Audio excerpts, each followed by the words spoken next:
Susanne Krauss. Your documentary is called A Second Family. And how did you find out about this deaf basketball team in Congo? Yeah, first of all, hello from my side. I'm happy to be with you. And of course, greetings from Ramon Sanchez, who was the co-director of this film with me. And we produced it together. And actually, Ramon and I were living close to Goma, actually in the neighboring city, for 2 years together. And you have to imagine Goma as a very busy, very bustling, big city in eastern Congo. Crazy traffic. You can see, you get a few glimpses in the film how hectic the city is, and there's always stuff happening and motorcycles cross. And through friends, I heard about a very vivid and a very lively basketball team and basketball scene in Goma of young people playing. And then it was just curiosity that brought me there, and just to see the kids and the youth playing. And that's how I came across Amina. And from the beginning, I was very impressed by her dedication. She's a wonderful young lady, and invited us to join and see how she's coaching the deaf team. And Amina is not that deaf herself, Amina, the coach. Sorry, no, she's not deaf herself. So she tells a bit her story in the film. She was brought up by a single mom in Goma. And her mom could not afford the school fees you would normally need to pay for a public school or maybe private school in Goma. So the only school she could afford to pay for her child was the deaf school. So although Amina could hear perfectly well, she was brought to the school, and she explains a bit how she was first afraid because she didn't know what to expect. She was afraid. They could not communicate. People in Goma are perceived to be a bit violent and very, very quickly to be stressed. So she was afraid of getting into fights at the school, and none of this happened. So she says in the very first class lesson that she had there, she found a friend, and she learned her very first science and sign language. And that's how more and more she got connected with these people. And what about you? Do you understand sign language now, or?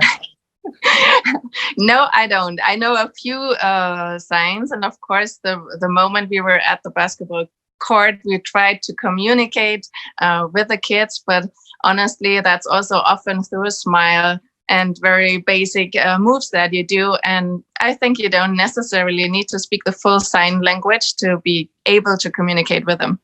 Yeah, the language from the heart, I guess. Exactly. Yeah. And okay, people will think, okay, how can you actually play basketball if you're deaf? How does it work? Yeah. I think there are a few challenges, which is about communication. So things might take longer. Also, the training sessions might not advance as quickly as with hearing kids.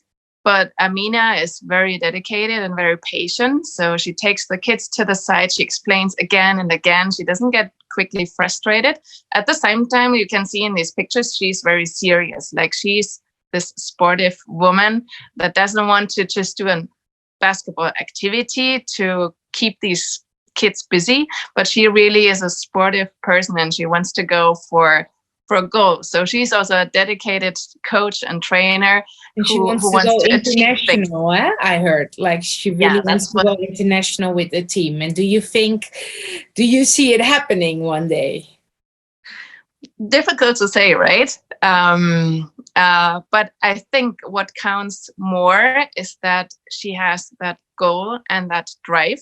So as I said, it's not only an activity to get these kids busy, to have them occupied, but to have a goal. And that's what she also transmits to this team. Like, they could reach anything if they just go for it. And that's the spirit that this team has. And that was what we found very fascinating. It's really beautiful. If you have a dream, go for it. That's actually what you really feel. And I also got the feeling that sound is actually very important in your documentary, probably because you have the two sides of the story. Did you focus on that a bit extra as well?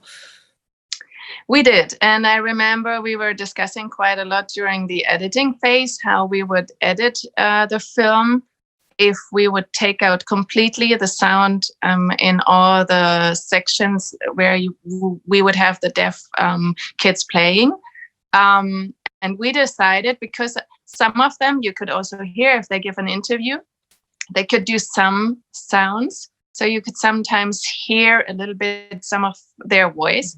So some of these kids are not 100% deaf, but maybe have been hearing kids in their very first years of their life, and then they fell sick, and through the sickness and disease, they became deaf. So some of them still can hear tiny little tunes. So that's what we then tried to compose with these very high tunes that you could sometimes hear in the film, and to orchestrate a little bit this world they are living in. Yeah, I noticed it. It's very beautiful the way you did it, actually. And what do you think the sport means to the children? It gives them freedom. It gives them self-esteem. What are your perspectives on this? Yes, exactly. And I think that's beautiful in these small interview bites that we got from them, how openly they shared what the basketball means to them. And it's actually maybe their second family, not only for Amina, but for them. So they told us how they enjoy just being free to have this safe space on the courtyard where they are not those deaf kids on the streets that are always laughed at and pushed around and maybe even chased away from some corners of Goma, but they are someone. So it's about self-esteem. Yes, it's about being recognized. It's about being part of a team, a second family, but also being someone. And I think that's what you could see and also hear in what they say. They became heroes, actually, a little bit. Yeah. And your documentary is only 7 minutes. Was it really hard to kill your darlings? No, it was from the beginning the idea to make a short film.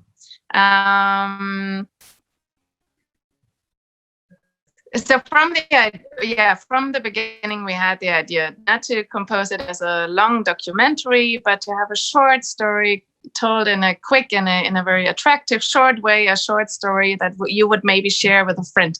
Yeah. So no, we didn't have that challenge to leave aside and drop our dearest moments with them. Actually, the nicest moments we had together, the nicest interviews, they fell and came together with this film. That's amazing, actually, to fit this beautiful story in 7 minutes. So thank you so much for your time. And it is amazing, an amazing documentary. And thank you for sharing a new world to us.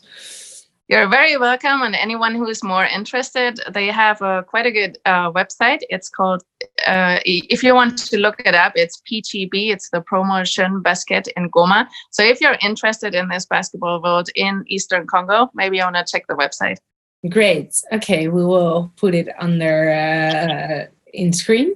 And again, thank you very much.